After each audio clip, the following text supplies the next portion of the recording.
بسم اللہ الرحمن الرحیم۔ الحمد للہ رب العالمین والصلاة والسلام علی سید الانبیاء والمرسلین نبینا محمد وعلی آلہ وصحبہ اجمعین، اما بعد۔ قال النبی صلی اللہ علیہ وسلم: لا تزال طائفۃ منصورۃ علی الحق لا یضرهم من خذلهم ولا من خالفهم حتى یأتی امر اللہ وهم كذلك، او کما قال علیہ الصلوۃ والسلام۔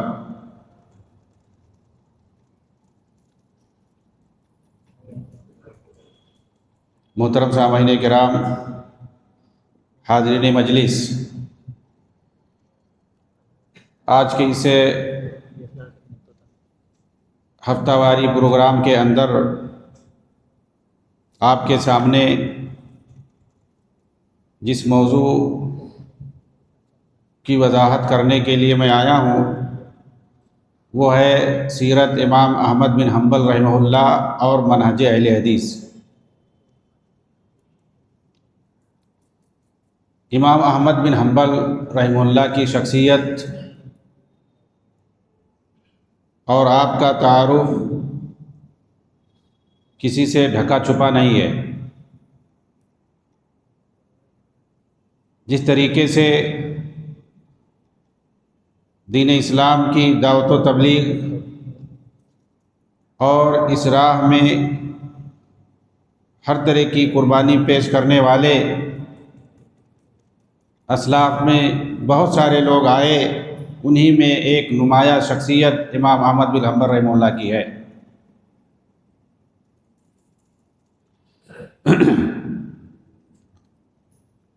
اگر دیکھا جائے تو وہ صدیاں جن کی فضیلت اور جن کی تعریف نبی اکرم صلی اللہ علیہ وسلم کی زبانی وارد ہوئی ہے، آپ کی ولادت بسعادت انہی صدیوں میں ہوئی ہے، یعنی دوسری صدی ہجری میں۔ جیسا کہ اللہ کے نبی صلی اللہ علیہ وسلم نے فرمایا ہے: خیر القرون قرنی ثم الذین یلونہم ثم الذین یلونہم۔ سب سے بہتر وہ لوگ ہیں جو میرے زمانے کے ہیں، پھر اس کے بعد وہ لوگ جو ان کے بعد آئیں گے، پھر اس کے بعد وہ لوگ جو ان کے بعد آئیں گے۔ آپ کی جو ولادت ہے 164 ہجری میں ہے، ربیع الاول کے مہینے میں، اور یہ جو زمانہ ہے تبع تابعین کا زمانہ ہے، خیر القرون کا زمانہ ہے۔ بغداد کے اندر جسے عباسی خلیفہ ابو جعفر المنصور نے بنوایا تھا، اور یہ اس وقت مدینۃ السلام کے نام سے جانا جاتا تھا، یعنی پوری دنیا میں بہت ہی مشہور شہر مانا جاتا تھا۔ پوری دنیا سے لوگ وہاں پر علم حاصل کرنے کے لیے آتے تھے، دینی علوم بھی اور دنیاوی علوم بھی، ہر طرح کے علوم کو حاصل کرنے کے لیے پوری دنیا سے لوگ وہاں آتے تھے۔ اور منصور اس کے بعد مامون کے زمانے میں وہاں پہ دارالحکمت قائم کیا گیا تھا۔ اس وقت دنیا کی جو معروف تہذیبیں اور ثقافتیں پائی جاتی تھی، اور جن زبانوں میں وہ ساری تہذیبیں، علوم و فنون مدون تھی، ان سب کو لا کر کے وہاں پر عربی زبان میں ترجمہ کروایا جاتا تھا، چاہے وہ یونانی زبان ہو، اور یونانی زبان میں موجود منطق اور فلسفہ ہو، اسی طریقے سے سریانی زبان ہو، فارسی زبان ہو، حتیٰ کہ سنسکرت اور چینی زبان ہو، ہر تہذیب اور ثقافت جو اس وقت معروف تھی، اور ان کے یہاں جو علوم و فنون معروف تھے، علم ہندسہ ہو، علم ریاضیات ہو، علم فلکیات ہو، علم الہیات ہو، علم عقلیات ہو، سارے علوم کا وہ لوگ ترجمہ کرتے تھے، اور اسے عربی زبان میں وہاں کے لوگوں کو بھی بلوا کر کے لاتے تھے۔ اس طریقے سے بغداد جو ہے بہت معروف شہر مانا جاتا تھا۔ اسی کچاکچ علمی ماحول میں امام احمد بن حنبل رحمہ اللہ کی پیدائش ہوئی ہے۔ اگر دیکھا جائے، آپ کا خاندان دیکھا جائے تو آپ کے جو دادا تھے حنبل، یہ اموی سلطنت کے اندر ہمیشہ جو ہے سرحدوں کی حفاظت کرنے پر لگے رہتے تھے، بہت بڑے مجاہد تھے۔ آپ کا نام کیا ہے پورا؟ احمد بن محمد بن حنبل۔ تو حنبل جو ہیں یہ آپ کے دادا ہوئے، اور آپ کے جو والد تھے وہ بھی جو ہے بہت بڑے مجاہد تھے۔ 30 سال کی عمر میں ان کا انتقال ہو گیا۔ تاریخ میں آتا ہے کہ آپ ابھی پیدا ہی نہیں ہوئے تھے، اپنی ماں کے پیٹ میں تھے۔ اگر دیکھیں تو جیسے اللہ کے رسول صلی اللہ علیہ وسلم کے ساتھ ہوا، یا آپ کے والد کا انتقال اس وقت ہو گیا تھا جب کہ آپ اپنی ماں کے پیٹ میں تھے، ایسے ہی نبی صلی اللہ علیہ وسلم کے ساتھ ہوا، ایسے ہی امام احمد کے ساتھ ہوا، اور وہ بھی ربیع الاول کے مہینے میں پیدا ہوئے۔ جیسے اللہ کے رسول صلی اللہ علیہ وسلم کے بارے میں کوئی تاریخ طے نہیں ہے ولادت کی، 21 تاریخ میں، لیکن مہینہ معلوم ہے ربیع الاول کا، لیکن تاریخ متعین نہیں ہے۔ لوگ 12 تاریخ کہتے ہیں لیکن وہ صحیح نہیں ہے۔ اور اگر تحقیقی بات دیکھی جائے کیلنڈر کے حساب سے اور دیگر وسائل اور ذرائع کا استعمال کر کے اگر پتہ لگایا جائے تو 8 تاریخ بنتی ہے، اور اس میں کئی 7 8 اقوال ہیں، 6 تاریخ سے لے کے 7 8 9 10 11 12 کئی اقوال ہیں، کس کو مانا جائے؟ تو ولادت کی تاریخ نبی صلی اللہ علیہ وسلم کی طے نہیں ہے کسی کی یہاں، معروف ہے 12 تاریخ معروف ہے، لیکن 12 تاریخ کو اللہ کے رسول کی وفات ہوئی ہے، اس پر سب کا اتفاق ہے کہ ربیع الاول کے مہینے میں نبی پاک صلی اللہ علیہ وسلم کی جو وفات ہوئی ہے وہ 12 تاریخ کو ہوئی ہے، اس پر سب کا اتفاق ہے کہ یہ چیز طے ہے، سب جانتے ہیں کہ اللہ کے رسول کا انتقال جو ہے، آپ کی وفات 12 تاریخ ہوئی، اور اسی دن لوگ خوشیاں مناتے ہیں ولادت کے نام پہ۔ ولادت تو معلوم ہی نہیں ہے کب آپ پیدا ہوئے تھے، کس تاریخ کو پیدا ہوئے تھے، صرف جو ہے دن اور مہینہ پتہ ہے کنفرم، وہ مہینہ کون سا ہے؟ ربیع الاول کا مہینہ، وہ دن کون سا ہے؟ پیر کا دن ہے، سوموار کا دن، کیونکہ صحیح بخاری میں اللہ کے رسول نے خود کہا ہے کہ میں پیر کے دن پیدا ہوا، تو پیر کے دن اللہ کے رسول کی پیدائش ہوئی ہے، یہ معروف ہے، اور ربیع الاول کے مہینہ میں اللہ کے رسول کی پیدائش ہوئی ہے۔ تو مہینہ اور دن یہ صرف 2 چیز، لیکن تاریخ وہ پیر کا دن کون سا تھا جو تاریخ پڑتی ہے، تو اگر کیلنڈر وغیرہ سے دیکھتے ہیں، آپ بھی دیکھ سکتے ہیں 12 تاریخ پیر کا دن آتا ہی نہیں ہے۔ اب پیر کا دن اللہ کے رسول نے تو کہا ہے، بخاری میں موجود ہے، کوئی انکار نہیں کر سکتا۔ اب ظاہر سی بات ہے ربیع الاول کا جو مہینہ تھا، اور وہ بھی عام الفیل یعنی جو ہاتھی والا سال تھا، جس کا ذکر الم تر کیف فعل ربک باصحاب الفیل ہے، اس سال میں جو ربیع الاول کا مہینہ تھا، ربیع الاول کے مہینے میں کتنے پیر پڑھتے ہیں؟ یا تو 4 پڑھیں گے یا 5 پڑھیں گے، ان 4-5 پیر میں دیکھا جاتا ہے تو 12 تاریخ نہیں ہے، 12 تاریخ ہے ہی نہیں ہے، اور کون سی تاریخ پڑتی ہے؟ 8 تاریخ پڑتی ہے، اس کو آپ بھی دیکھ سکتے ہو، اور وہ انگریزی میں دیکھا جاتا ہے تو اپریل کا مہینہ پڑتا ہے۔ تو بہرحال کہنا یہ ہے کہ اللہ کے رسول صلی اللہ علیہ وسلم کا جیسے تاریخ پیدائش طے نہیں ہے کہ کون سی تاریخ ہے، تو امام احمد کا بھی ربیع الاول میں آپ پیدا ہوئے، تاریخ طے نہیں ہے، لیکن وفات جو ہے 12 ربیع الاول کو ہوئی ہے امام احمد کی، یہ طے ہے۔ امام احمد کی بھی وفات جو ہے ربیع الاول ہی کے مہینے میں ہوئی ہے، وہ بھی 12 تاریخ کو 241 ہجری، 164 میں پیدا ہوئے ہیں، اور 241 ہجری میں آپ کی وفات ہوئی ہے۔ آپ کے جو ہے بتایا جیسا کہ حافظہ آپ کا بہت ہی قوی تھا، 4 سال کی عمر میں آپ نے قرآن پاک یاد کر لیا تھا، اور اس کے بعد چند ہی دنوں میں علوم و فنون پڑھنا آپ نے شروع کر دیا تھا بچپن ہی میں، یہاں تک کہ 15 سال کے آپ ہوئے تو حدیث کے علم میں گھس گیا، اس کے تخریج میں اور فن رجال میں بڑے بڑے جو محدثین پائے جاتے تھے ان سے علوم حاصل کرنے کے لیے، اور حدیثوں کو آپ نے جمع کرنا شروع کر دیا۔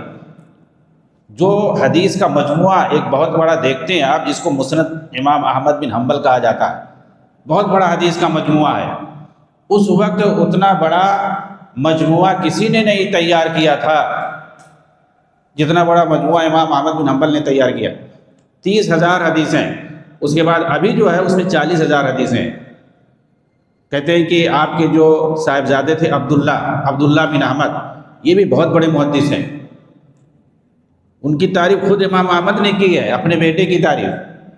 ان کے اور بھی بیٹے تھے، صالح نام تھا، وہ تو تاجر تھے، لیکن یہ جو تھے علم حدیث کے میدان میں بہت آگے تھے۔ امام عبداللہ ان کا نام ہے، تو انہوں نے 10,000 اپنی طرف سے ایڈ کیا، اس طرح سے 40-42,000 حدیثوں کا یہ مجموعہ ہے مسند امام احمد بن حنبل۔ اس کی شرح جو اس وقت کی گئی ہے، سعودی میں موجود ہے، 52 جلدوں میں ہے یہ، اس کی شرح جو ہے 52 جلدوں میں اس کتاب کی شرح ہے مسند امام احمد بن حنبل کی۔ تو یہ بہت اہم کتاب ہے جسے ترتیب دیا ہے امام احمد نے 30 سال کے اندر، 15 سال سے اس کو لکھنا شروع کر دیا تھا۔ 10 لاکھ حدیثیں ان کو سند کے ساتھ زبانی یاد تھی۔ امام احمد بن حنبل نے 10 لاکھ حدیثیں، ابھی مقابلہ ہوتا ہے کہ 100 حدیثیں یاد کرنا ہے، 200 حدیثیں یاد کرنا ہے، 500 حدیثیں یاد کرنا ہے، تو بہت سارے لوگ پیچھے ہو جاتے ہیں، اور وہ بھی صرف متن۔ حدیث جو ہے یہ 2 چیزوں کا مجموعہ ہے، پہلے جو ہے سند ہے، پھر اس کے بعد متن ہے۔ تو ابھی جو مقابلہ عام طور سے ہوتا ہے حدیث میں، یہ صرف متن کا ہوتا ہے، سند کو چھوڑ دیا جاتا ہے، لیکن پہلے لوگ جو ہے سند کے ساتھ یاد کرتے تھے۔ اپنے لڑکے عبداللہ کو 3 لاکھ حدیثیں آپ نے چن کر کے دیا، کہا ان کو یاد کرنا ہے تمہیں۔ انہوں نے 3 لاکھ حدیثیں یاد کر کے اپنے والد کو سنا دیا۔ 3 لاکھ حدیثیں ان کے جو لڑکے تھے عبداللہ، بہت محنتی تھے، حافظہ بہت قوی تھا، ان کے والد کی طرح سے، امام احمد بن حنبل کی طرح سے، ان کو 10 لاکھ حدیثیں یاد تھیں۔ امام بخاری جو آپ کے شاگرد تھے، 6 لاکھ حدیثیں ان کو زبانی یاد تھیں۔ کہا یہ جو بخاری ہے 4 لاکھ حدیثوں سے میں نے اس کو نکال کر کے چھانٹ کر کے اس کو میں نے تیار کیا ہوا ہے۔ یہ اس وقت کے محدثین کی بات ہے، امام بخاری، امام مسلم، امام ابو داؤد، یہ سب جو امام احمد کے شاگرد ہیں، جو ہم کتابیں ان کی پڑھ رہے ہیں، تو بڑا حافظہ قوی تھا۔ 3 لاکھ حدیثیں، میں کہہ رہا تھا کہ ان کے لڑکے جو تھے عبداللہ تھے، انہوں نے 3 لاکھ حدیثیں سند کے ساتھ یاد کر کے انہوں نے سنا دیا۔ تو امام احمد بن حنبل نے کہا کہ یہ ساری حدیثیں ضعیف ہیں۔ بعد میں بتایا، کہا سب حدیثیں ضعیف ہیں۔ تو کہا پھر یاد کرنے کے لیے آپ نے کہا؟ تو کہا تاکہ تم کو یاد رہے کہ یہ سب ضعیف ہے، تاکہ یاد رہے کہ یہ ساری حدیثیں تم کو ضعیف ہے، اس لیے میں نے تم کو یاد کرایا۔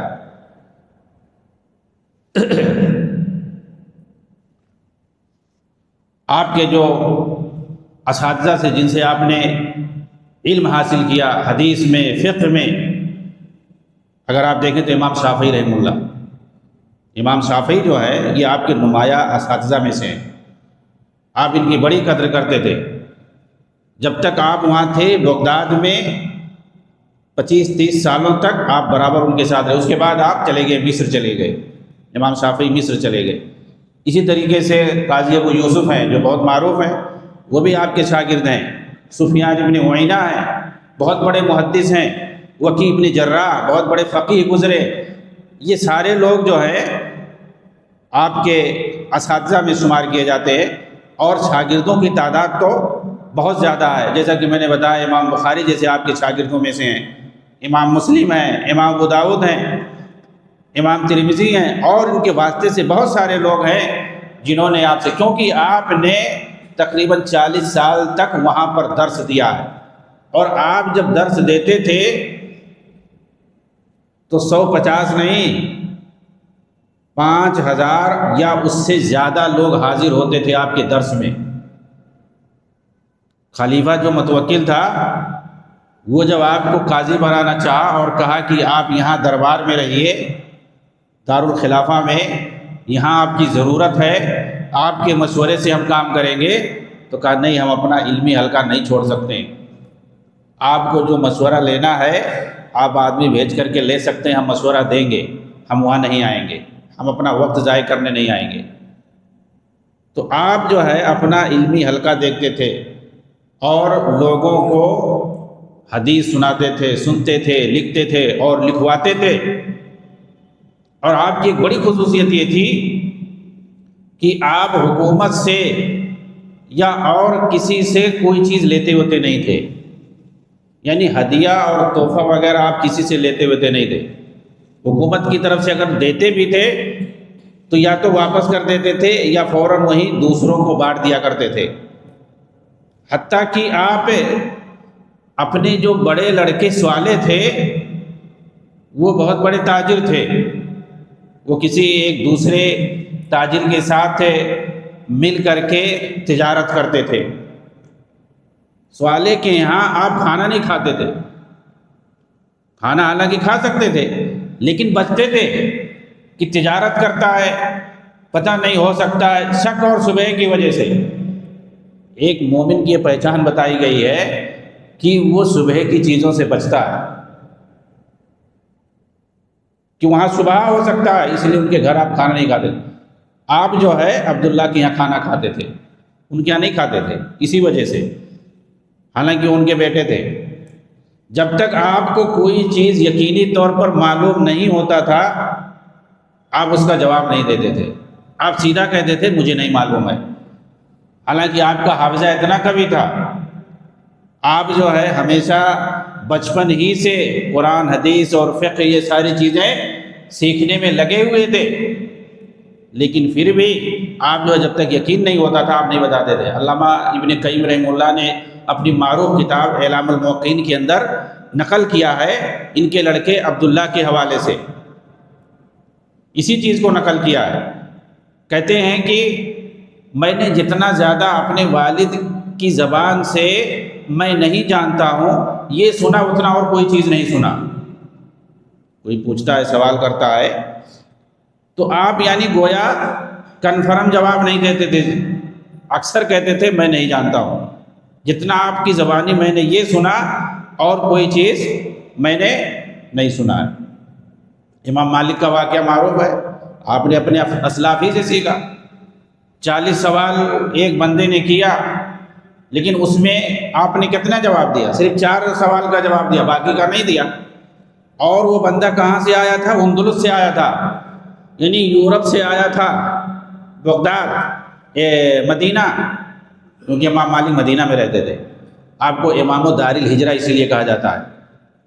آپ مسجد نبوی کے اندر نبی صلی اللہ علیہ وسلم کی قبر کے بغل ہی میں آپ کا مسند تھا، آپ وہاں درس دیا کرتے تھے۔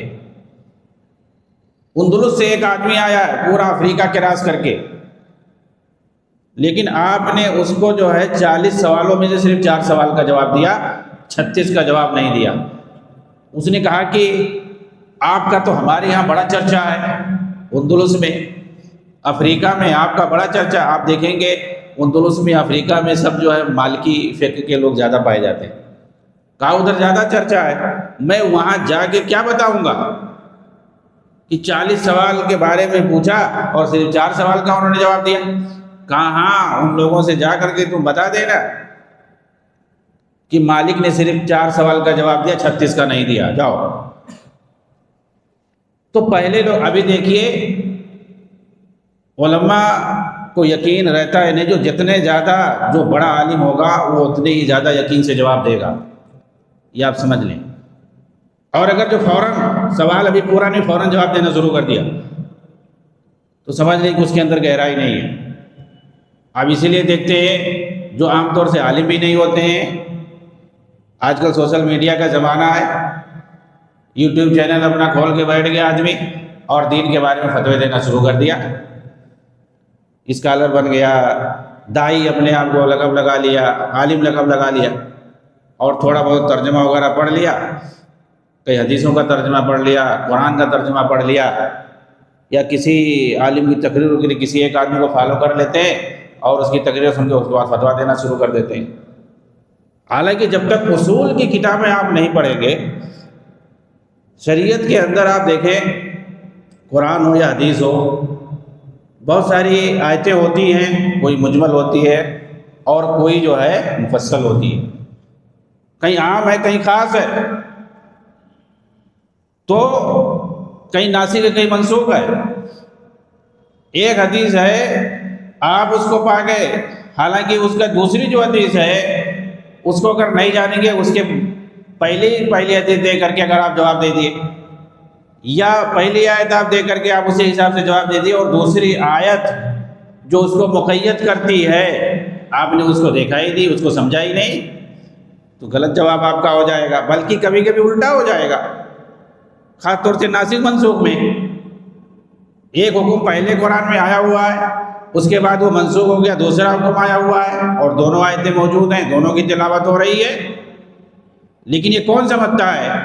جو پورا علوم تفسیر جو پڑھا ہوا ہے، اصول تفسیر جو جانتا ہے ساری چیزیں، کون سی آیت جو ہے مکی ہے اس کے جو احکامات الگ ہیں، کوئی آیت جو ہے مدنی ہے اس کے احکامات الگ ہیں، تو ساری جو تفصیلات یہ جانتا ہے، اصول کی کتاب پڑھتا ہے۔ ایسے ہی حدیثوں کے اندر ہے، اصول حدیث ہے، مصطلح ہے، علم الرجال ہے، یہ سارے اصول کی کتابیں جو پڑھتا ہے وہ صحیح سے سب کو اکٹھا کر کے اس کے ذہن میں جب کوئی سوال کرتا ہے کسی مسئلے سے متعلق، تو اس مسئلے سے متعلق جتنی بھی آیتیں ہوتی ہیں، جتنی بھی حدیثیں ہوتی ہیں، یا صحابہ کے اقوال اور ان کے بتائے ہوتے ہیں، اس کے ذہن میں گردش کرنے لگتے ہیں، پھر وہ سوچتا ہے کہ کیا ٹھیک بنے گا، کون سا اس کا کیسا جواب دیا جائے، کیسا بنے گا، پھر اس کے بعد وہ غور و فکر کرتا ہے۔ لیکن اگر اس کو کچھ کنفیوژن ہوتا ہے، سوچتا ہے کہ اس سے متعلق ایک حدیث اور ہے یا فلاں صحابی کا قول ہے، لیکن ابھی وہ ذہن میں نہیں آ رہا ہے، تو پھر وہ کیا کرتا ہے؟ وہ اسٹاپ کر لیتا ہے، کہتا ہے میں بعد میں جواب دوں گا اور کنفرم کر لوں۔ تو جس کا علم جتنا زیادہ شریعت میں گہرا ہوگا وہ اتنے زیادہ سوچ بچار کے جواب دے گا، خاموشی اختیار کرے گا۔ کیا امام مالک کتنے بڑے عالم تھے؟ موطا انہوں نے صحیح کتاب لکھی ہے سب سے پہلے، امام مالک سے پہلے کسی نے حدیث پر اتنی بڑی کتاب نہیں لکھی ہے، جو کہ امام احمد بن حنبل کے شیخ الشیخ ہیں، کیونکہ وہ امام شافعی کے استاد ہیں، اور شافعی جو ہیں امام احمد کے استاد ہیں۔ تو امام مالک جو ہیں انہوں نے سب سے پہلے موطا امام مالک لکھی ہے، اس سے پہلے اور کسی نے نہیں لکھی۔ اس سے پہلے آپ دیکھیں گے چھوٹی چھوٹی کتابیں آپ دیکھیں گے، صحیفہ دیکھیں گے، رسالہ دیکھیں گے، حدیث پہ چھوٹے چھوٹے مجموعے دیکھیں گے، مسانید لیکن امام مالک نے جو موطا کتاب لکھی ہے اتنی بڑی کتاب نہیں ہے، سب سے پہلے۔ اور یہ کہ انہوں نے کہا کہ میں نے اس میں ساری صحیح حدیثیں لکھی ہیں، حالانکہ کچھ حدیثیں ہیں جن پہ کلام کیا گیا ہے، لیکن اس نیت سے کہ اس میں سب صحیح ہے۔ اس کے بعد جو ہے امام بخاری نے دوسری کتاب لکھی جسے صحیح بخاری کہتے ہیں، صحیح کے نام سے، اور وہیں مدینہ کے اندر۔ تو امام احمد بن حنبل بھی جب تک ان کو کنفرم نہیں ہو جاتا تھا جواب نہیں دیتے تھے۔ امام حضرت علی رضی اللہ تعالیٰ عنہ شروع ہی سے مکہ میں سابقین اولین میں سے ہیں، اسلام لانے والوں میں سے، اللہ کے رسول کے ساتھ ہمیشہ رہتے تھے۔ آپ دیکھیں گے حدیثیں آپ نے کم آپ نے روایت کی ہے۔ آپ کیا کہتے ہیں کہ مجھے ڈر ہے کہ کہیں شریعت میں ایسی بات نہ کہہ جاؤں جو اللہ نے نہ کہی ہو، اس کے رسول نے نہ کہی ہو، تو پھر اس کا جو ہے وبال جان ہمارے اوپر آ جائے۔ اس ڈر سے وہ نہیں بولتے تھے، نہیں زیادہ جواب دیتے تھے جب تک کنفرم نہیں ہو جاتا تھا۔ اور وہ روایت جس کے اندر دھمکی دی گئی ہے، اللہ کے رسول نے فرمایا ہے کہ اگر کوئی دین کے متعلق کوئی بات کہتا ہے میری طرف منسوخ کر کے اور میں نے ویسی بات نہیں کہی ہے، تو وہ اپنا ٹھکانہ جہنم بنا لے۔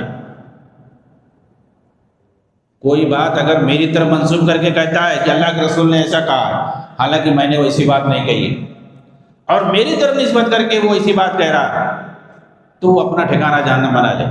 مطلب یہ کہ جو ضعیف حدیثیں ہیں، موضوع روایتیں، من گھڑت روایتیں جو پھیلا دی گئی ہے، اور آدمی جانتا ہے کہ یہ صحیح روایت نہیں ہے، اللہ کی طرف، اللہ کے رسول کی طرف اسے غلط منسوب کیا گیا ہے، اور وہ اس کو پھیلا رہا ہے، تو وہ اسی حکم میں آئے گا۔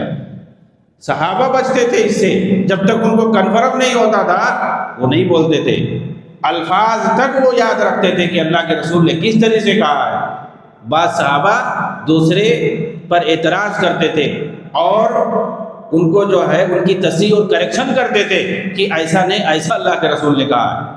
اگر کسی سے کچھ الفاظ میں کہیں ہیر پھیر ہو جاتا، کہیں الفاظ میں تبدیلی ہو جاتی تھی، تو دوسرے صحابہ جو اس کا استدراک کرتے تھے اور ان کی تصحیح کرتے تھے کہ ایسا نہیں، ایسا، یعنی الفاظ میں بھی یا ایھا الرسول کہیں آ گیا ہے، وہ کہتے نہیں یا ایھا الرسول نہیں، یا ایھا النبی ہے، حالانکہ نبی اور رسول میں کیا فرق ہے؟ اللہ کے رسول ہی مراد ہے۔ لیکن اگر کسی نے کہہ دیا کہ یا ایھا الرسول، تو کہتے نہیں، اللہ تعالیٰ کے رسول سے میں نے کہا سنا ہے یا ایھا النبی کہا ہے۔ اس طریقے سے الفاظ کا دھیان دیتے تھے کہ کہیں ایسا نہ ہو کہ اللہ کے رسول نے وہ بات نہیں کہی ہے اور ان کی طرف منسوب ہو جائے۔ آپ دیکھیں جو حدیث میں نے پڑھی ہے، لا تزال طائفۃ من امتی ظاہرین علی الحق لا یضر من خذلهم حتی یأتی امر اللہ وهم کذلک، کہ ایک طائفہ، ایک گروہ یہ باقی رہے گا قیامت تک۔ اللہ کے نبی نے کہا یہ کون سا گروہ ہے، کون سا طائفہ ہے، کون سا فرقہ ہے؟ یہ صحابہ کرام کا ہے۔ صحابہ کرام کی جو جماعت ہے، اللہ کے رسول نے کہا اس جماعت پر چلنے والے، اس جماعت کے منہج اور طریقے پر چلنے والے قیامت تک باقی رہیں گے۔ یعنی ایک جماعت قائم رہے گی قیامت تک اور حق پر باقی رہے گی، ان کو کوئی نقصان نہیں پہنچا سکے گا اور یہ قیامت تک باقی رہیں گے۔ یعنی صحابہ کرام جنہوں نے نبی صلی اللہ علیہ وسلم سے دین کو سیکھا اور آپ کے بتائے ہوئے طریقے پر عمل کیا، ایسے ہی انہی کے طریقے پر لوگ باقی رہیں گے۔ کچھ لوگ، طائفتن کا لفظ ہے، طائفتن معنی ہوتا ہے چھوٹی جماعت، مطلب وہ لوگ زیادہ نہیں ہوں گے، وہ لوگ زیادہ نہیں ہوں گے، یعنی حق پر قائم رہنے والے تھوڑے لوگ ہوں گے، کیونکہ اللہ کے رسول نے نکرہ کا صیغہ استعمال کیا، طائفتن، ایک چھوٹی جماعت باقی رہے گی۔ تو حق والے جو ہے کم ہی لوگ ہوتے ہیں۔ بہت سارے لوگ جو کثرت میں ہے نا، وہ کہیں گے ہم لوگ زیادہ ہیں، اور پھر فخر کرتے ہیں۔ قرآن میں آپ دیکھیں گے جو کثرت میں جو زیادہ ہے ان کے تو کہا کہ یہ گمراہی کا شکار ہے، اکثر لوگ گمراہ ہیں، اکثر لوگ بے عقل ہیں، اکثر لوگ احمق ہیں، اکثر لوگ گمراہ ہیں، یہی سب قرآن میں آیا ہوا ہے۔ تو کثرت پہ فخر نہیں کرنا چاہیے، حق پہ کون ہے اس پہ فخر کرنا چاہیے، قرآن حدیث کے مطابق کون ہے اس پہ فخر کرنا چاہیے، صحابہ کے منہج پر کون ہے اس پہ فخر کرنا چاہیے۔ یہ نہیں کہ ہماری تعداد زیادہ ہے، تعداد اور بھیڑ اکٹھا کرنے والوں کو آپ سمجھ لیں کہ وہ جو ہے حق پر نہیں ہو سکتے ہیں۔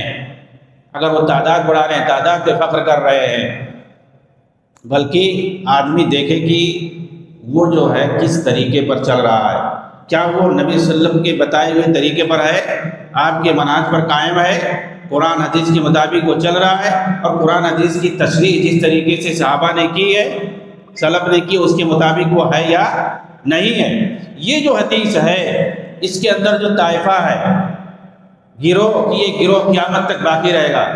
امام احمد رحمہ اللہ کے اس موضوع میں نے کیوں ذکر کیا؟ آپ نے کہا ہے، لوگوں نے جب آپ سے پوچھا کہ یہاں جو طائفۃ المنصورہ کا لفظ آیا ہوا ہے اس سے کون لوگ مراد ہیں، تو آپ نے کہا کہ اہل الحدیث مراد ہے۔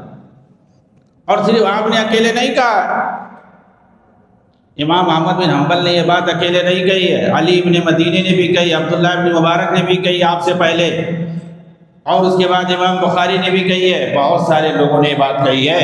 جو اس وقت لوگ پائے جاتے تھے بڑے بڑے ائمہ اور محدثین، ان لوگوں نے یہ بات کہی ہے کہ اس میں جو طائفۃ منصورہ کا ذکر ہے اور جس کے بارے میں اللہ کے رسول نے کہا ہے کہ یہ حق پر ہوں گے اور قیامت تک باقی رہیں گے، ان کا کوئی کچھ نہیں بگاڑ سکے گا، یہ اہل الحدیث ہیں۔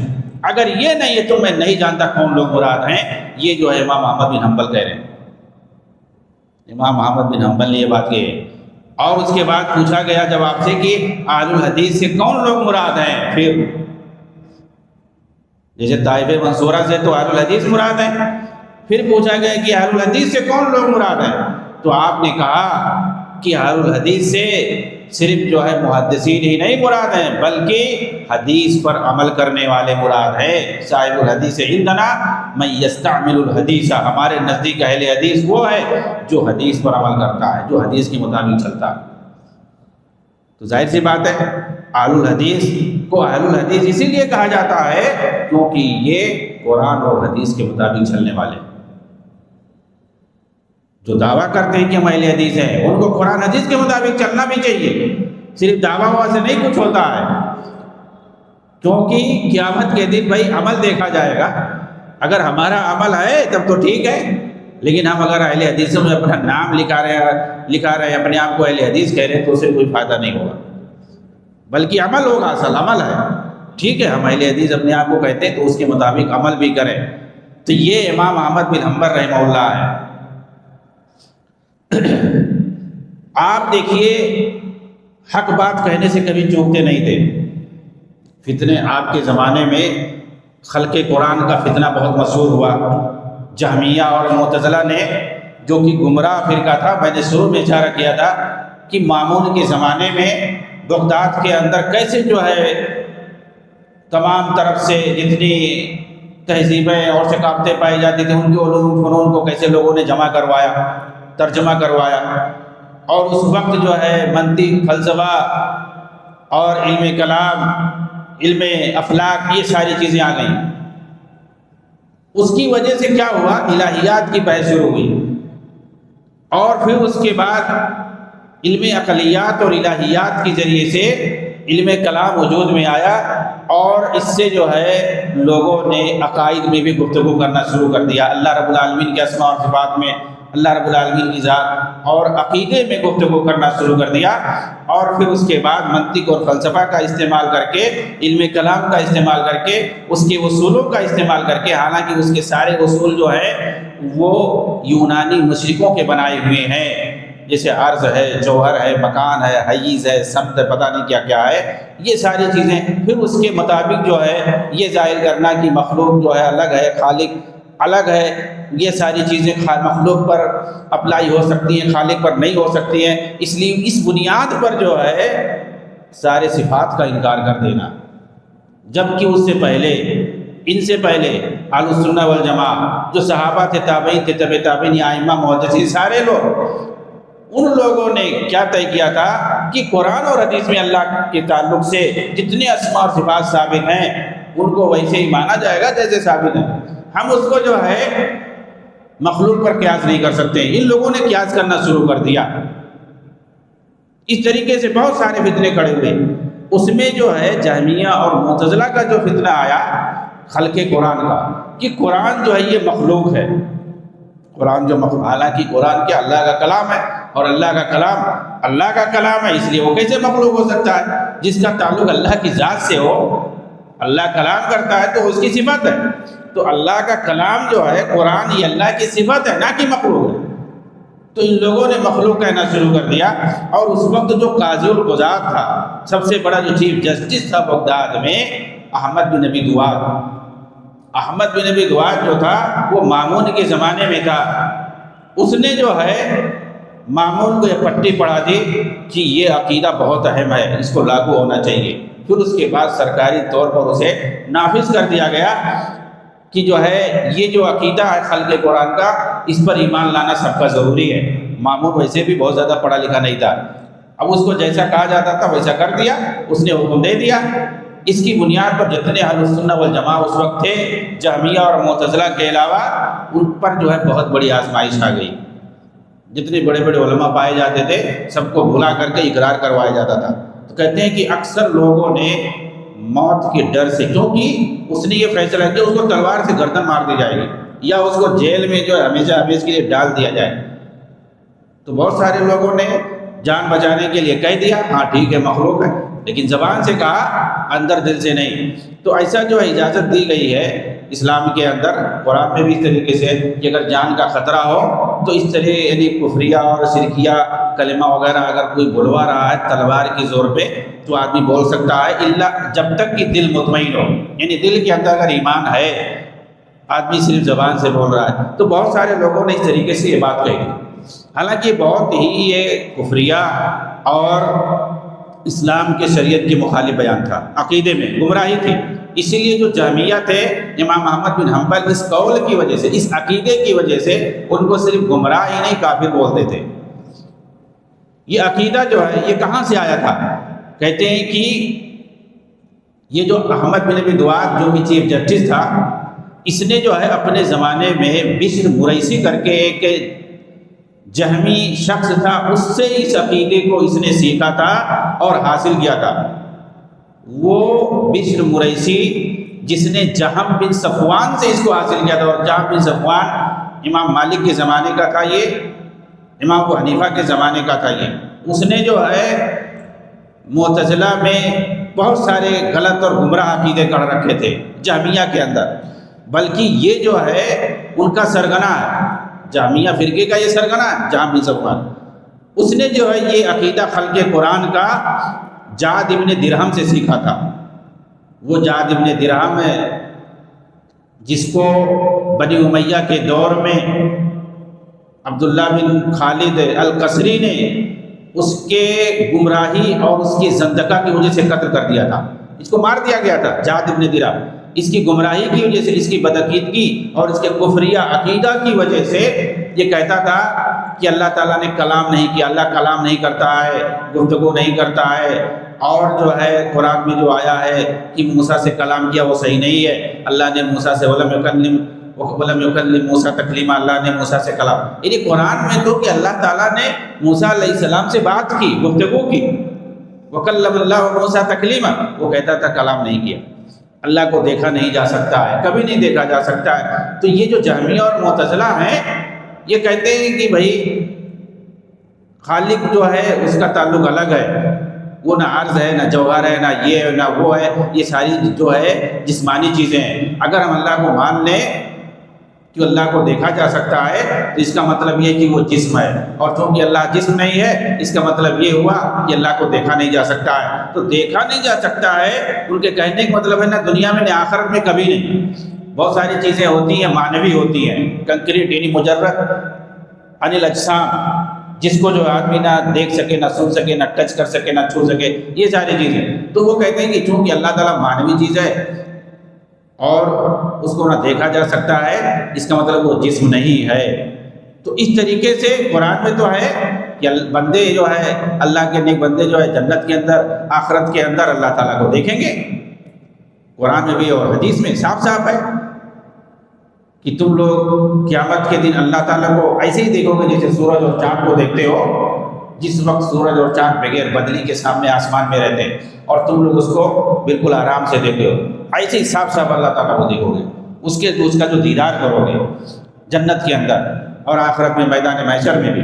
تو یہ تو قرآن میں بھی حدیث میں بھی، تو یہ لوگ صاف صاف انکار کرتے تھے عرض اور جوہر دنیا بھر کا جو ہے عقیدہ لگا کر کے۔ تو یہ جعد ابن درہم سے اس نے حاصل کیا تھا، اور کہتے ہیں جعد ابن درہم جو تھا اس نے ابان ابن سمعان سے حاصل کیا تھا، اور ابان ابن سمعان جو تھا اس نے طالوت نام کر کا ایک یہودی تھا، اسے یہ عقیدہ حاصل کیا تھا جو تورات کو کہتا تھا کہ یہ مخلوق ہے۔ تورات، وہ یہودی تورات کو مخلوق کہتا تھا، اور یہ طالوت نے جو ہے کتابیں بھی اس پر خلق تورات پر اس نے کتاب لکھ رکھی تھی۔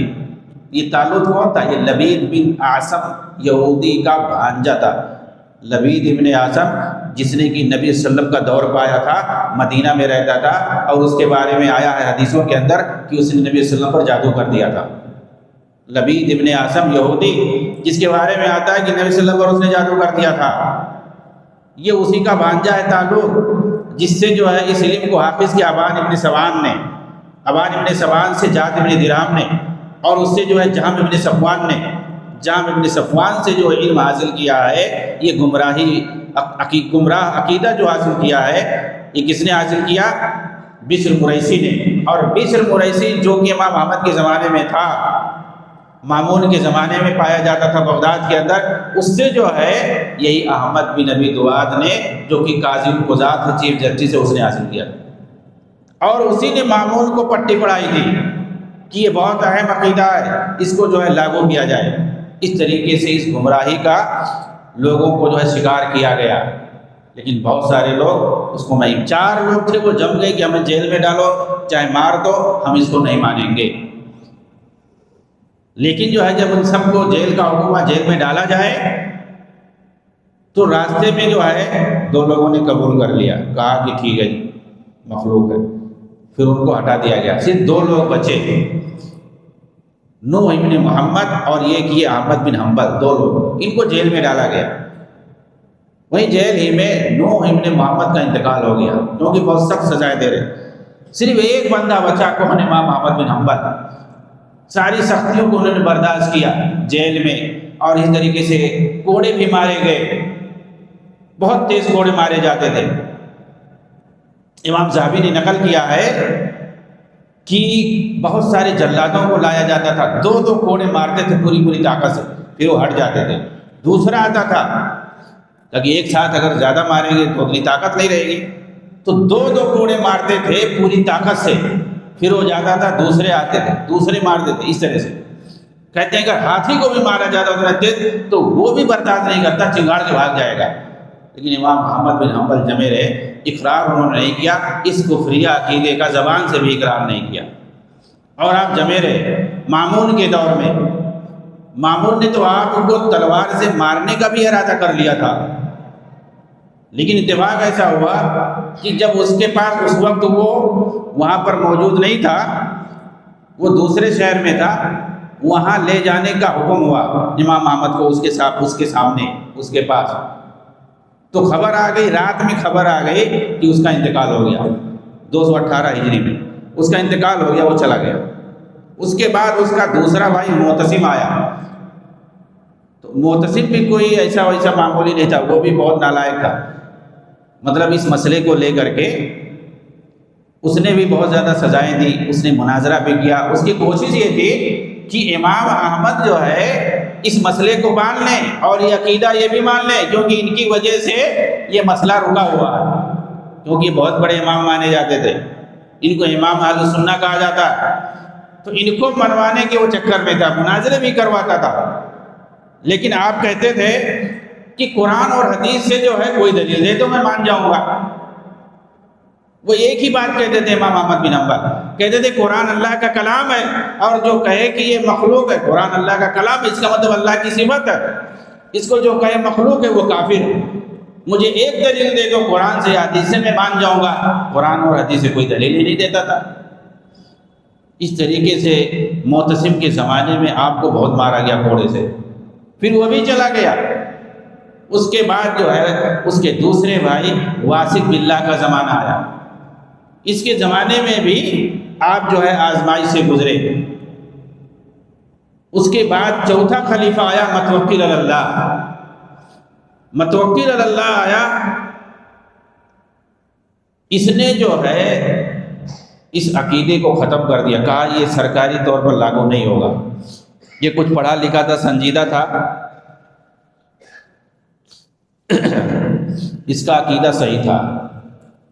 امام احمد بن حنبل کو بلایا اور کہا کہ آپ مناظرہ کیجئے، ہم دیکھتے ہیں، جس کی بات صحیح ہو جائے گی اسی کی بات مانی جائے گی۔ امام احمد بن حنبل نے یہی کہا۔ اس وقت جتنے جہمیہ اور معتزلہ کے علماء سب بیٹھے ہوئے تھے سامنے، بعض روایتوں میں آتا ہے 400-500 لوگ تھے، امام احمد بن حنبل اکیلے بیٹھے ہوئے ہیں۔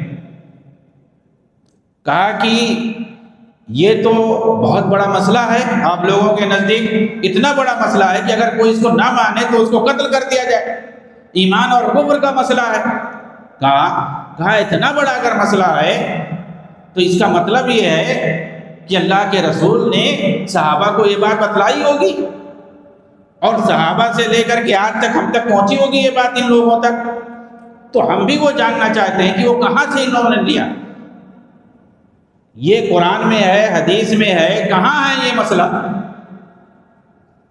صحابہ نے اگر پہنچایا نبی سے سیکھ کر کے، اتنا بڑا مسئلہ تھا، ہم تو نہیں جانتے ہیں، ہم بھی حدیث پڑھتے ہیں، ہم تک نہیں یہ حدیث پہنچی ہے، اور قرآن میں تو کوئی آیت ہی نہیں ہے ایسی، تو ان لوگوں کو کہاں سے یہ ملا؟ ہمیں بتایا جائے، ایک دلیل ہمیں دے دیں یہ لوگ۔ تو متوکل اللہ نے کہا یہ تو تمہاری بہت بڑی اچھی بات ہے، بھائی کفر اور ایمان کا مسئلہ ہے، اس کا مطلب جو ہے کہ اس پر تو دلیلیں ہوں گی، بہت ساری دلیلیں ہونی چاہیے۔ اس نے جو لوگوں سے کہا کہ بھائی یہ تو بیچارے ایک دلیل مانگ رہے تم لوگوں سے، 15-16 سال ہو گئے، آج تک تم لوگ ایک دلیل نہیں دیے ان کو۔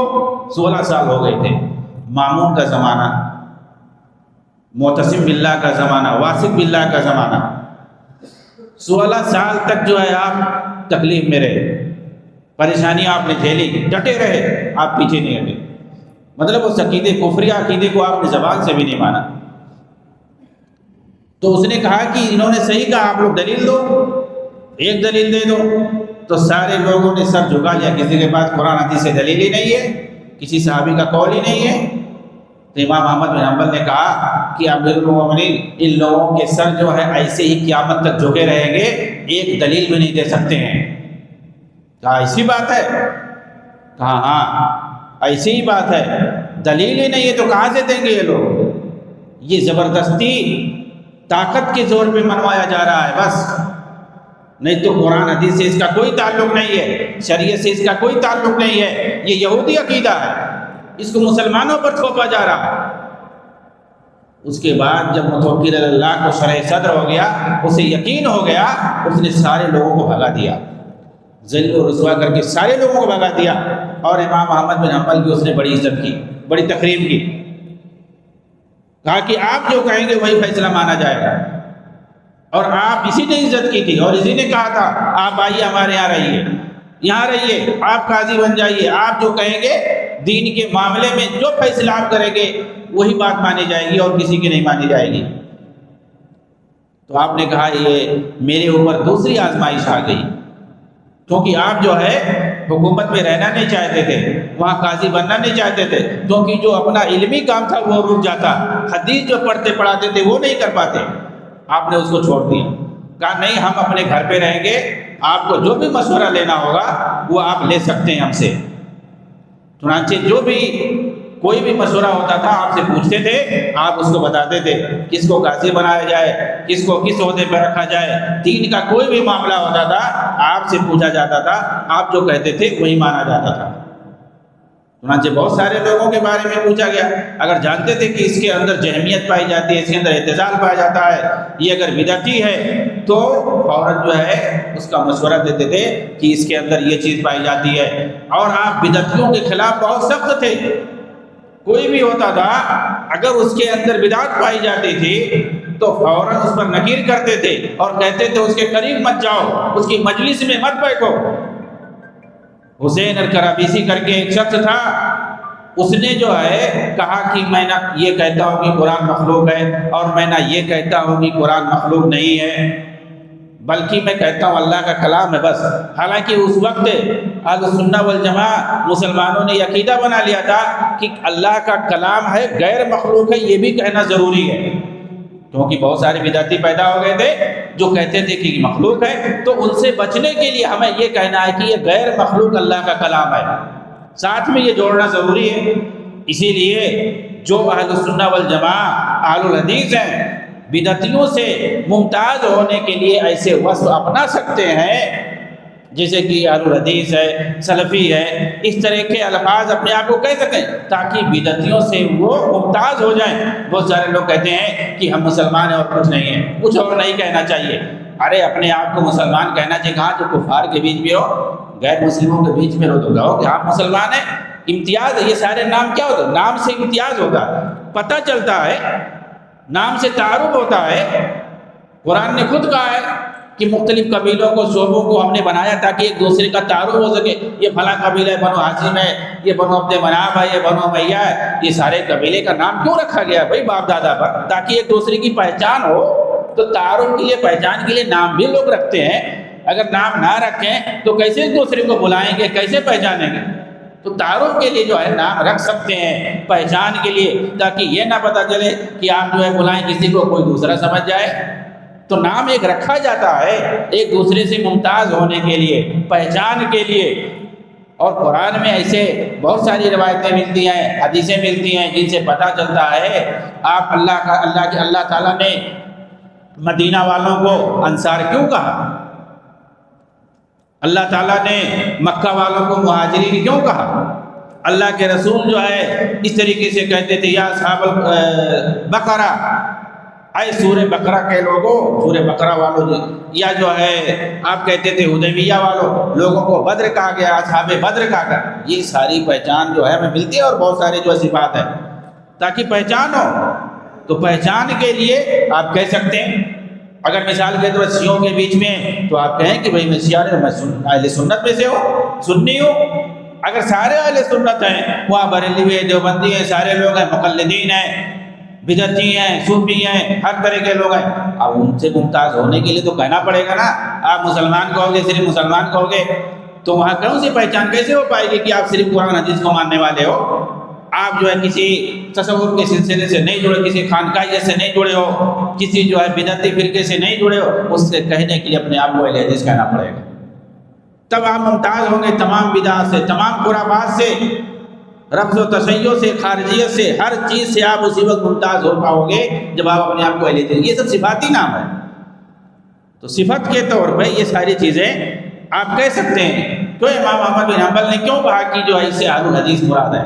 جو لوگ حدیث پر عمل کرتے ہیں، حدیث کے مطابق چلتے ہیں، ان کو آپ نے کہا۔ تو حسین کرابیسی یہ کہتا تھا کہ ہم نہیں اس بیچ میں پڑھتے ہیں، تو ایسے لوگوں کو واقفہ کہا گیا۔ واقفہ وہ توقف کرتے تھے، رک جاتے تھے۔ ان کا مقصد کیا ہوتا تھا؟ تاکہ یہ حکومت سے بھی جڑے رہیں۔ وہ کہتے تھے کہ ہم بھائی اس بیچ میں نہیں پڑھتے ہیں، ہم کہتے ہیں اللہ کا کلام ہے، ہم اس کو مخلوق بھی نہیں کہتے اور غیر مخلوق بھی نہیں کہتے ہیں۔ آج بھی ایسے لوگ پائے جاتے ہیں، کوئی مسئلہ ہوتا ہے تو وہ سائڈ میں رہتے ہیں تاکہ دونوں طرف بنے رہیں، بدعتیوں کے ساتھ بھی جڑے رہیں اور ادھر بھی جڑے رہیں۔ تو وہ سائڈ میں رہتے ہیں کہ بھائی ہم ان کی بات بھی نہیں مانیں گے، ہم ان کی بات۔ ارے ایک بات جو حق ہے بھائی اس کے ساتھ جڑو، اس کے ساتھ رہو، اس کی تائید کرو۔ امام احمد بن حنبل یہی کہتے تھے کہ جو حق بات ہے اس کی اگر کوئی تائید نہیں کر رہا ہے تو اس کا مطلب وہ بھی بدعتیوں کے ساتھ ہے۔ حسین کرابیسی کا بڑا مجلس لگتی تھی، کہا کہ جو ہے وہ بھی بدعتی ہے کیونکہ وہ توقف اختیار کر رہا ہے۔ کیوں نہیں وہ کہہ رہا ہے کہ جو قرآن غیر مخلوق ہے؟ اسی طریقے سے یعقوب بن سیبہ ایک بہت بڑے محدث تھے، ان کو بھی آپ نے یہی بات کہی کیونکہ ان کے یہاں بھی یہ چیز پائی جاتی تھی۔ وہ جو ہے حسین کرابیسی کی مجلس میں جا کر کے بیٹھتے تھے۔ ایسے ہی اور دوسرے قسم کے لوگ تھے جو کہتے تھے لفظی بالقرآن مخلوق۔ ٹھیک ہے قرآن تو مخلوق نہیں ہے، لیکن ہم جو تلاوت کرتے ہیں ہمارا تلاوت کرنا مخلوق ہے۔ تو ان کو بھی آپ نے بدعتی کہا، ان کو بھی آپ نے بدعتی کہا کہ مخلوق نہیں کہہ سکتے ہیں کسی چیز کو، اس میں بھی جو ہے دھوکہ ہے۔ آدمی لفظ کو بول کر کے ملفوظ بھی مراد لے سکتا ہے، یعنی جس چیز کی تلاوت کی جا رہی ہے اس کو مراد لے سکتا ہے، اور جس چیز کی تلاوت کی جا رہی ہے وہ اللہ کا کلام ہے، اور اللہ کا کلام جو ہے اللہ کی صفت ہے، اور اللہ کی صفت جب ہے تو مخلوق نہیں ہو سکتی ہے۔ تو کیسے آپ کہہ رہے ہیں کہ مخلوق ہے؟ تو یہ مشتبہ چیز ہے۔ تو جتنے اس وقت اس تعلق سے 4 قسم کے لوگ پائے جاتے تھے۔ کچھ لوگ تو کہتے تھے قرآن مخلوق ہے، تو ان کو سرے سے امام احمد بن حنبل کہتے تھے یہ کافر ہے، یہ زندیق ہے۔ جو سیدھا کہتے تھے قرآن مخلوق ہے، کیونکہ خالق کو مخلوق کہنا ہو گیا، اور یہ بالکل جو ہے کفر ہے یہ۔ اور کچھ لوگ واقفہ تھے، وہ کچھ نہیں کہتے تھے، توقف اختیار کرتے تھے، وہ سہولت کار تھے اس وقت، آج بھی بہت سارے سہولت کار ہیں، تو وہ سہولت کاری کرتے تھے دونوں طرف سے واقفہ۔ اور کچھ لوگ رہتے تھے جو ان کو لفظیہ کہا جاتا، کہتے تھے لفظی بالقرآن مخلوق۔ یہ لفظیہ تھے۔ 3 قسم کے بدعتی اور خرافاتی قسم کے لوگ پائے جاتے تھے، اس عقیدے کو لے کر کے گمراہی کا شکار تھے۔ اور ان سب سے جو ممتاز تھے وہ اہل السنہ والجماعہ تھے، جو کہتے تھے کہ قرآن اللہ کا کلام ہے، غیر مخلوق ہے۔ سیدھا کہتے تھے القرآن کلام اللہ غیر مخلوق، یہ کہنا ضروری ہے اس عقیدے کے تعلق سے۔ تو امام احمد بن حنبل کا جو ہے یہ مختصر تعارف آپ کہہ لیں ہیں۔ جس طریقے سے امام احمد بن حنبل نے ڈٹ کر کے مقابلہ کیا، کس چیز کے خلاف ڈٹ کر کے مقابلہ کیا، میں اس پر ایک وضاحت دے کر کے 2 منٹ میں اپنی بات ختم کروں گا۔ امام احمد بن حنبل کا واقعہ آپ پڑھیں گے، اس سے لگے گا کہ آپ نے جس چیز کا مقابلہ کیا ہے اور ڈٹے رہے، وہ کیا ہے؟ وہ بدعقیدگی اور گمراہی ہے۔ اور اس وقت جو گمراہ فرقے پائے جاتے تھے جہمیہ اور معتزلہ، ان گمراہوں کے خلاف آپ نے پوری جد و جہد کی ہے اور قرآن و سنت کو عام کیا ہے۔ اور آپ کی جو ایک کتاب ہے مختصر، اس کو آپ دیکھیں گے، اس کو آپ پڑھیں گے، اس کا اردو ترجمہ بھی ہو چکا ہے اصول السنہ کے نام سے۔ اس میں آپ نے پورا عقیدہ بیان کیا ہے قرآن کے تعلق سے بھی، اور اللہ کے اسماء اور صفات کے تعلق سے، بدعتیوں کے تعلق سے، ساری چیزیں۔ مختصر ایک رسالہ ہے اصول السنہ کے نام سے امام احمد بن حنبل کا، تو یہ جو ہے پڑھنے کے لائق ہے۔ تو امام احمد بن حنبل رحمہ اللہ کے تعلق سے ایک وضاحت جو میں کرنا چاہتا ہوں کہ اس وقت جو اخوان المسلمین اور اس طریقے سے جو خارجی ذہنیت والے ہیں، چاہے جماعت اسلامی والے ہوں یا اخوان المسلمین والے ہوں یا اسراری فرقے والے ہوں، یہ لوگ امام احمد کا واقعہ، امام ابن تیمیہ کا واقعہ جانتے کس انداز میں بیان کریں گے کہ حکومت کے سامنے ڈٹ گئے اور طاغوتوں کے سامنے وہ نہیں ان کی بات انہوں نے قبول کیا، انہوں نے جیل میں جانا برداشت کر لیا، کوڑے کھانا برداشت کر لیا، لیکن طاغوت کا ڈٹ کر کے مقابلہ کیا، حکومت سے ڈائریکٹ ایسا جوڑتے ہیں کہ گویا امام احمد بن حنبل رحمہ اللہ حکومت سے ٹکر لے رہے تھے، مقابلہ کر رہے تھے، جبکہ ایسی کوئی بات نہیں ہے۔ آپ نے حکام کے ساتھ مناظرہ کیا، بحث کیا، علمی گفتگو کی، اور اسی طریقے سے آپ دیکھیں متوکل اللہ نے کیا کیا کہ آپ اس سے جڑ کے رہے، بلکہ جب آپ قید میں تھے، جیل میں تھے، آپ کے بہت سارے ہزاروں شاگردوں نے جا کر کے کہا، خاص طور سے معتصم کے خلاف جس نے آپ کو بہت زیادہ ستایا تھا، کوڑے مروایا تھا، کہا آپ اگر اجازت دیں تو ہم لوگ خروج کریں، بغاوت کرنے پر ہم آمادہ ہیں کیونکہ ظلم بہت ہو گیا ہے۔ تو آپ نے منع کر دیا، کہا ایک مومن کا خون بہے میں یہ گوارا نہیں کر سکتا ہوں۔ امام احمد بن حنبل نے کہا ایک مسلمان کا بھی خون بہے میں یہ گوارا نہیں کر سکتا ہوں۔ یہ حکام کی کوئی غلطی نہیں ہے، یہ غلطی ہے ان گمراہوں کا، ان بدعقیدہ قسم کے لوگوں کا جن لوگوں نے انہیں پٹی پڑھائی ہوئی ہے۔ ہم نہیں اجازت دیتے ہیں۔ امام احمد بن حنبل جس وقت آپ کا علاج کرایا جا رہا تھا متوکل اللہ کے زمانے میں، تو آپ جو ہے معتصم کو دعا دے رہے تھے، اللہم اغفر للمعتصم۔ جب آپ کو تکلیف ہوتی، آپ کے پیٹھ پر جو کوڑے مارے گئے تھے وہاں پہ گوشت جو ہے اس کو ٹکڑا کٹ کر کے اندر جم گیا تھا اور وہ جو ہے سڑ گیا تھا، اندر گوشت سڑ گیا تھا، تو اس کو ایک طبیب، ایک ڈاکٹر جو ہے جراحی کر کے آپریشن کر کے اس وقت جو بھی راحت تھا اس گوشت کے ٹکڑے کو نکال رہا تھا، اور اس نے کہا کہ کچھ آپ کو دوا کھلائیں گے، آپ کو ہوش نہیں رہے گا، تو آپ نے کہا میں یہ برداشت نہیں کروں گا، آپ نکالو۔ تو تکلیف بہت ہو رہی تھی، تو اس وقت جب آپ کی تکلیف بڑھتی تھی تو جو خلیفہ معتصم تھا اس کے لیے آپ دعا کر رہے تھے، اللہم اغفر للمعتصم۔ وہ طبیب کا بیان ہے کہ امام صاحب آپ کو تکلیف ہو رہی ہے اور جس خلیفہ نے آپ کو سب سے زیادہ تکلیف دی ہے، کوڑے مروا، اس کے لیے آپ دعا کر رہے ہو؟ تو کہا کہ میں نہیں چاہتا کہ میں قیامت کے دن اس کے مد مقابل جا کر کے مظلوم بن کر کے کھڑا ہوں اور اس کا گریبان پکڑوں، اس لیے کہ وہ نبی کے گھر آنے کا اہل بیت سے ہے، کیونکہ عباسی جو خلفاء ہیں وہ عبداللہ ابن عباس کے خاندان کے، ان کی اولاد ہیں عبداللہ بن عباس رضی اللہ تعالیٰ عنہ کے، حضرت عباس جو کہ نبی صلی اللہ علیہ وسلم کے چچا ہیں ان کے خاندان کے۔ کہا نبی کے گھرانے کا میں گریبان پکڑوں جا کر کے قیامت کے دن اللہ کے سامنے، میں یہ گوارا نہیں کرتا ہوں، اس لیے میں اس کو معاف کر رہا ہوں دنیا کے اندر۔ تو آپ تو حکمرانوں کی مغفرت کے لیے دعا کر رہے ہیں، ان کی ہدایت کے لیے دعا کر رہے ہیں، اور خارجیوں کے یہاں ان کی ڈکشنری میں یہ کہیں نہیں لکھا ہے کہ حکام کی مغفرت کے لیے دعا کریں یا ان کی جو ہدایت کے لیے دعا کریں۔ یہ تو ہمیشہ بد دعا کرتے ہیں، لعن طعن کرتے ہیں، اور ان کی کوشش ہوتی ہے کہ رعایا کے درمیان، حکام کے درمیان جو ہے خلیج پیدا کی جائے، دوری پیدا کی جائے، بھڑکایا جائے عوام کو، تاکہ عوام جو ہے سڑکوں پر آئے، حکومت کے خلاف آئے، اور پھر جو ہے وہ اپنا مقصد حاصل کریں۔ اخوانیوں کے یہاں یا اس طرح سے خارجیوں کے یہاں کہیں ان کے یہاں لکھا ہی نہیں ان کی ڈکشنری میں کہ وہ حکام کے لیے دعا کرے، جبکہ سلف کا یہ طریقہ تھا کہ وہ حکام کے لیے دعا کرتے تھے، ان کی اصلاح کے لیے دعا کرتے تھے، اور کہتے تھے کہ اگر حاکم جو ہے اس کی اصلاح ہو جائے گی تو اس سے پورے ملک کی، پورے شہر کی اصلاح ہو جائے گی۔ وہ یہ سوچتے تھے، اور یہ کیوں دعا کریں گے بھائی؟ کیونکہ حاکم کی اصلاح ہو جائے گی تو سارے ریاست صحیح ہو جائیں گے، سارا ملک صحیح ہو جائے گا، پھر ان کی دال نہیں گلے گی، ان کی جو فکر ہے، ان کی جو سوچ ہے، ان کا جو ٹارگٹ ہے وہ نہیں مقصد پورا ہوگا۔ تو اسلاف جو تھے، فضیل ابن عیاض ایک بہت بڑے محدث گزرے ہیں، وہ کہا کرتے تھے کہ اگر مجھے معلوم ہو جائے کہ میری فلاں دعا اللہ کے دربار میں قبول ہو جائے گی اور یہ مجھے معلوم ہو جائے تو میں حاکم کے لیے اسے خاص کر دوں گا، اس کی دعا کے لیے خاص کر دوں گا کہ اللہ تو اس کی اصلاح کر دے۔ پوچھا گیا وہ کیوں؟ اپنے لیے کیوں نہیں کر رہے ہو؟ حاکم کے لیے کیوں کر رہے ہو؟ کیونکہ میں اپنے لیے اگر کروں گا تو یہ صرف میرے تک محدود رہے گی، صرف میرا ہی کام بنے گا، چاہے آخرت کا ہو یا دنیا کا ہو۔ لیکن اگر میں حکام کے لیے دعا کروں گا تو اس سے پورے رعایا کا فائدہ ہوگا، کیونکہ جب حکام درست ہو جائیں گے، ان کی جب اصلاح ہو جائے گی، وہ جب صحیح راستے پر آ جائیں گے تو ان کی وجہ سے ساری رعایا بھی صحیح ہو جائے گی، کیونکہ رعایا جو ہے وہ حکام کے نقش قدم پر چلتی ہے۔ حکام اگر غلط ہوتے ہیں تو رعایا بھی کرپٹ ہوتی ہے، حکام اگر صحیح ہوتے ہیں تو رعایا بھی صحیح ہوتی ہے۔ تو یہ ہمارے اسلاف کی سوچ تھی، یہ ان کی فکر تھی، لیکن آج کے جو خارجی ہیں، اخوانی ہیں، ان کی فکر نہیں ہے، کبھی نہیں ہو سکتا۔ تو امام بن احمد رحمہ اللہ ہو یا ابن تیمیہ رحمہ اللہ ہو، ان سے کوئی ایسی چیز مروی نہیں ہے جس سے حکام سے ڈائریکٹ ان کا کوئی مقابلہ آرائی ہو۔ ہمیشہ ان کو گمراہ فرقوں نے، بدعتیوں نے ان لوگوں کو پریشان کیا ہے۔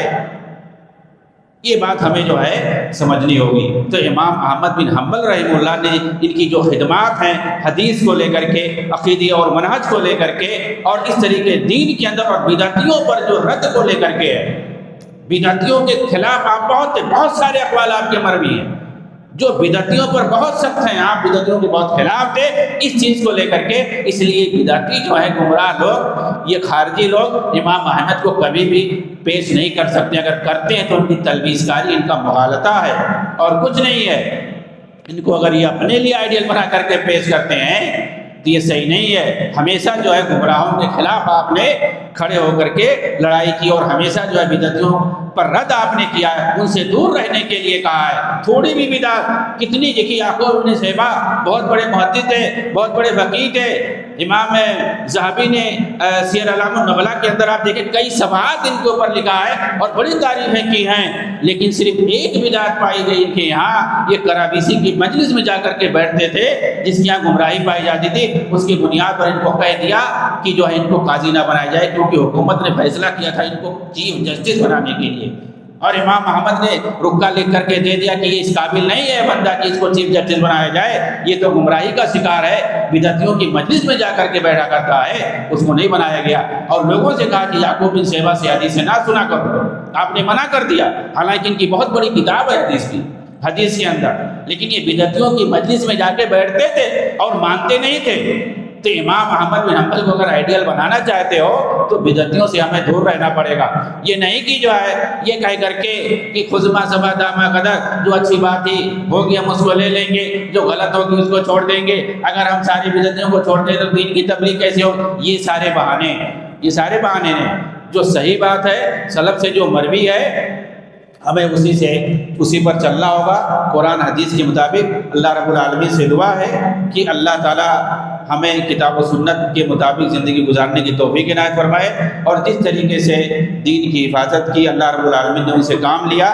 علی بن مدینی رحمہ اللہ جو آپ کے استاد ہیں، امام احمد بن حنبل کے بارے میں کہا کہ اللہ تعالیٰ نے جس طریقے سے ابو بکر رضی اللہ تعالیٰ عنہ سے کام لیا، جس وقت کی عرب میں ارتداد پھیل گیا تھا، لوگ جگہ جگہ مرتد ہو رہے تھے، نبوت کا دعویٰ کر رہے تھے، اسلام پر بہت بڑی مصیبت آئی تھی، تو ابو بکر جیسے خلیفہ نے اس وقت مسلمانوں کو سنبھالا اور اس وقت جو سخت فیصلہ لیا۔ ان کی ایک آدمی جو کہ حضرت عمر بھی جو ہے اس وقت پیچھے ہٹ گئے تھے، لیکن ابو بکر رضی اللہ تعالیٰ نے کہا کہ سارے لوگ ہمارا ساتھ چھوڑ دیں، میں اکیلے جو ہے سب سے لڑوں گا۔ چنانچہ آپ نے جو اسامہ کی فوج اللہ کے رسول نے ترتیب دی تھی اس کو بھی ملک شام بھیجا، اور مرتدین سے لڑنے کے لیے بھی فوج بنا کر کے بھیجا، اور جنہوں نے انکار کیا تھا زکوٰۃ کا ان کے خلاف بھی لڑنے کے لیے بھیجا، اور جن لوگوں نے نبوت کا دعویٰ کیا تھا ان سے بھی لڑنے کے لیے آپ تیار تھے۔ ہر طرح سے کام کسی سے نہیں رکیں گے۔ کہا کہ مدینہ کا کیا ہوگا، سارے لوگ جو آ کر ادھر حملہ کر دیں، کہا کہ ہے اللہ رب العالمین دیکھے گا بات کے، تو آپ سختی سے جمے رہ گئے۔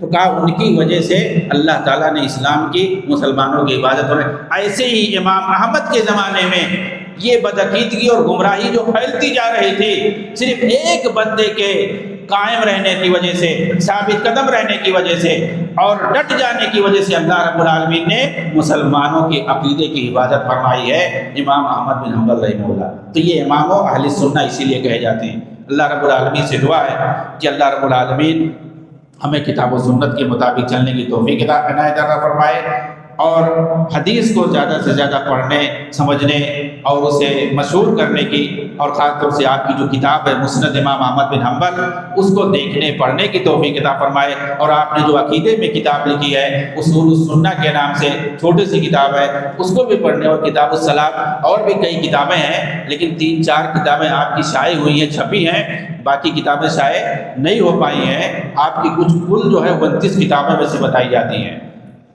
اسی پر میں ختم کرتا ہوں۔ وآخر دعوانا الحمدللہ رب العالمین، والسلام علیکم ورحمۃ اللہ وبرکاتہ۔